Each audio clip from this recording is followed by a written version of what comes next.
নমস্কার। আজকে দুপুরের খাবারের মেনুতে ছিল সাদা ভাত, পটল ভাজা আর ছিল কাঁকরোল ভাজা। কাঁকরোলটা বছরের এই সময়টাতেই পাওয়া যায়, তাই আমরা দুজনে চেষ্টা করি কাঁকরোলটা এখন ভালো মতোই খাওয়া। তাই ওর বাবা প্রায়ই বাজার থেকে কাঁকরোল নিয়ে আসে, আর আমরা দুজনেই কাঁকরোলটা খেতে খুবই পছন্দ করি।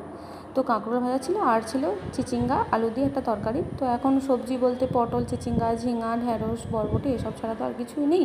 আবার কদিন পর শীতকাল পড়লে পালং শাক আর কফি, 3 রকমের কফি। তো যাই হোক, আর করেছিলাম রুই মাছের ঝাল সর্ষে দিয়ে আর টমেটো দিয়ে। আমরা মাছের ঝালটা একটু সর্ষে দিয়েই খেতে পছন্দ করি, আদা রসুন পেঁয়াজটা মাছের ঝালে আমরা দিই না বলতে গেলে। এই সিম্পল মাছের ঝালটাই খেতে আমাদের ভালো লাগে। তো আর করেছিলাম আমের টক, আর ছিল মাছের তেল ভাজা। তো ওটা কোড়াতেই করে নিয়েছি ডাইরেক্ট, আর বাটিতে ঢালিনি, ওটাই দুজনে কোড়া থেকেই নিব। ভিডিওটি কেমন লাগলো কমেন্ট করে জানাবেন।